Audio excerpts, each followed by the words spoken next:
It's always struck me as odd that evil is never self-aware. I mean, the most horrendous actions, these conglomerate endeavors of warring cabals, are caused by the best intentions. So all that's left is this grand suspicion of idiocy. Good intentions are moot under the control of a ludicrously stupid idea. But my contribution is hardly an appropriate contrast. I would like to argue that my contribution is non-existent, and thus superior to their negative impact. But the truth is, we're all infinitely terrible for not contributing at all, be it through neutrality or detriment.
Perhaps I should kill myself. It's a rather funny thought, actually. The standard reason for suicide entails depression. A sad portrait of a weak mind. But my desire for death is far more utilitarian. I feel as though I am useless. And I gather that this feeling is similar to what the others have felt. I do not suppose that any of them felt any particular brand of gloom before the end. Just a single shade of grey. At any rate, I prefer this situation to its emotional alternative. We Minotaurs are only different in that we're honest. We see what our species has become. We see the disease, and we see that there's no cure. What then, Should I linger until I grow old and die? Affecting nothing and assuming the role of sewage? No. I'm beginning to feel as though the only honorable route is a swift end. Time has changed from an agent of death to an agent of cleanliness, wiping away existence like some sort of cosmic and crematory disposal. And I best incinerate myself before the universe is forced to deal with me through age.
I don't know why we exist in self-destroying structure. We all share a fondness for that which is correct, and we're all certain that we have it. But there must be a way for that loyalty to flourish without burning the last shreds of coexistence between our species. That is, a species that is primarily defined by its diversity. I don't know if I'm arrogant for assuming that my desire for progress is any indication of my task as a catalyst, but I tried to find Tarshish already. Only in my attempted escape did you find me, and I do not believe that you found me without reason.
I actually knew the man who lived here. I believe his name was Solomon, though he insisted that the matter was irrelevant. During the few times we spoke, he seemed ungrateful to the point of mental masochism. He would consistently act as though you have somehow maliciously trapped him within your confines, to limit what can be done with the outside. I, of course, know you better. You and I have a special relationship.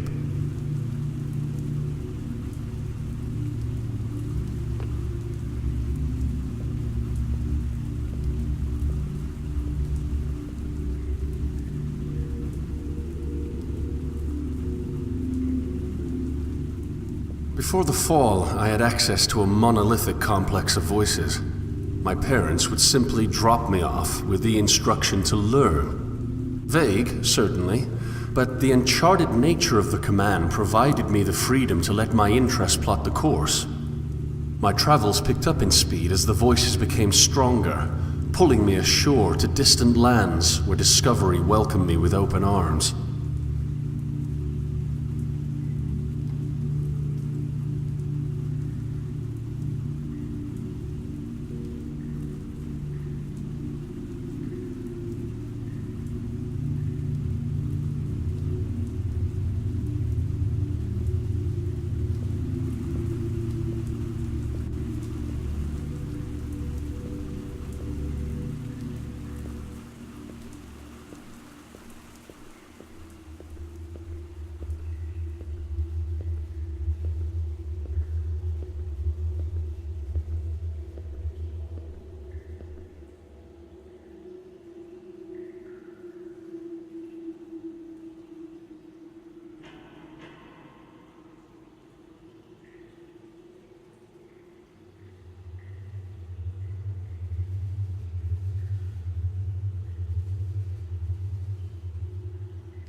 It's true. My world is by no means ideal.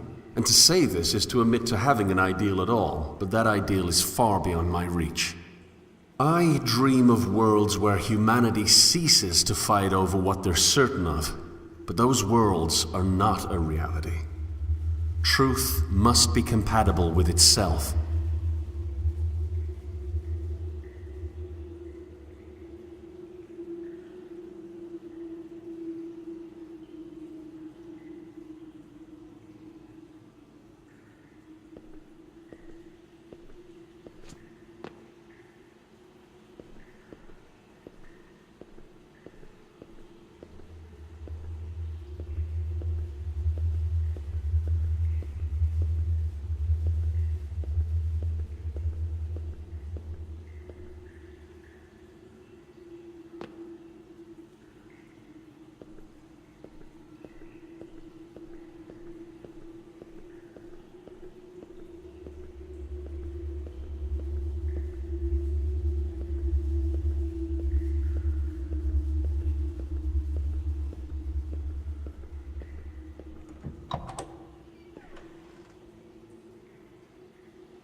But if he could only have seen your qualities, your utilitarian and defensive necessity.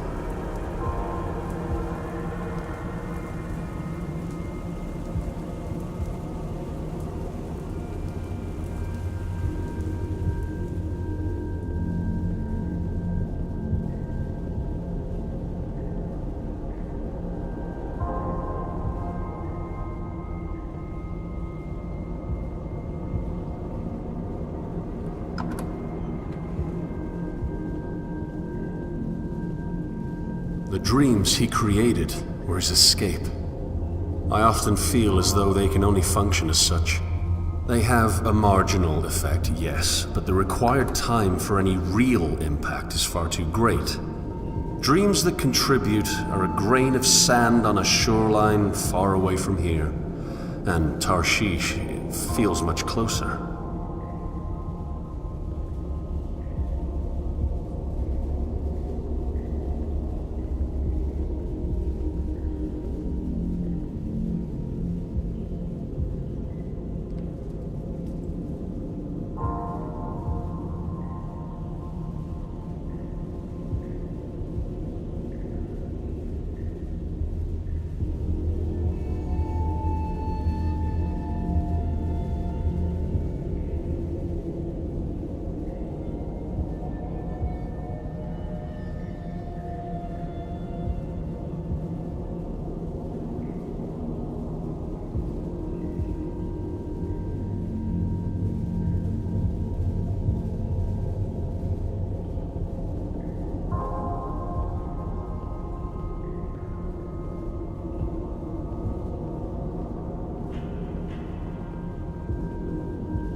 Perhaps his dreams were a ladder leading to uselessness. Perhaps my dreams are the same.